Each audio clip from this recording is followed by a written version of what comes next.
Kiss naman. Oh, so sweet, sweet, sweet. Yay, yay, yay, yay, yay, yay, yay. Naman. Kiss na, kiss na.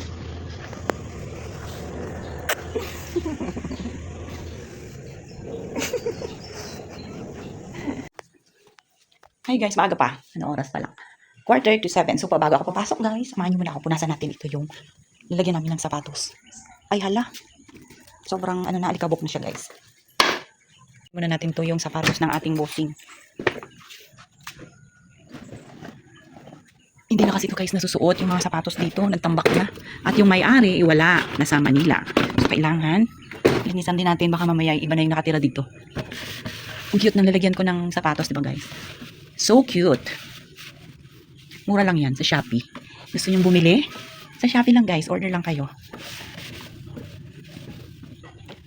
Minsan talaga tayo, no? Ang hilig-hilig natin bumili or mag-order ng mga gamit natin. Tapos, hindi naman natin nasusuot. Yung tipong, pagka nakita natin na maganda, u-orderin natin, bibilihin natin. Ganun naman tayong mga babae. Tapos guys, tatago lang natin sa cabinet, lalo na pagka may mga magagandang damit, sapatos, tsinelas, mas alam natin na maganda sa paningin natin, na bagay sa atin, bibili natin. Tapos, pagdating sa bahay, dahil bago nga, isusuot natin. Susuot natin ng ilang beses. Isa, dalawa. And then, pagka nanawa na naman tayo, doon naman babalik tayo sa mga dati nating gamit. Tapos, nasuot lang natin yung mga bagong bili natin. Tatago na naman natin or isi-set aside na naman natin guys. Hanggang sa makalimutan na naman natin. Pagka may nakita na naman tayong bago, bibilihin na naman natin hanggang sa magligpit tayo. Nilagay natin sa mga cabinet na hindi na natin nakikita. Ayun. At pagka nag-mall na naman tayo, pumunta na naman tayo ng mall, nakakita na naman tayo ng maganda together with our friends. Aba, talaga naman with our friends. Pagka nakita nating bumili sila, ikaw hindi ka rin magpalugi. Bibili ka rin, syempre may pera ka eh. O, di ba, bongga? Pagka nabili mo na, ayun, ganun lang buhay natin paulit-ulit. Taon-taon, halos taon-taon guys, di ba, bumibili ng mga gamit, tapos hindi naman nasusuot.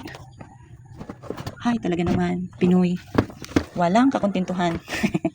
Okay lang yan, basta may pera, di ba? Pero tayo, hindi naman tayo mayaman, wala naman tayong mga negosyo, kaya kailangan din natin magtipid-tipid. Lalo pa ngayon guys, marami tayong mga estudyante, pinapaaral, kaya kailangan talaga natin magtipid. Wala naman tayong titipirin guys. Kasi marami tayong binabayaran. So ito na guys, ito na yung ating mga sapatos. Ganyan, diba? Hindi na natin magamit. Ano ba yung mga sinasabi ko kanina?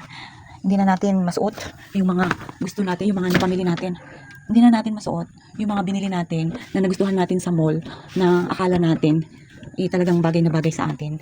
At pagdating sa bahay, mananawa na tayo kaagad. Ganun, kabilis magsawa ang mga mahihilig sa bago.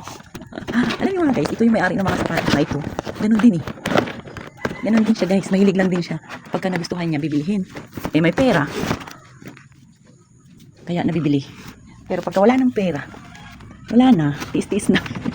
Tis-tis na guys kung anong meron. Yun na lang.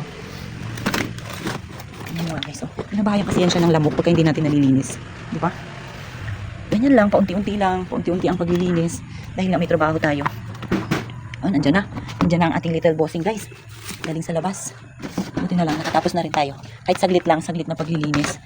Uy, saan ka galing? Saan ka galing? Napapagod. Paano ba yan guys? Hanggang dyan lang muna. Tapos na ang aking mabilisang pagpupunas-punas dito. Thank you very much for watching guys. Sana nag-enjoy kayo sa aking munting video. Bye bye guys. Ang gulo ng bahay namin.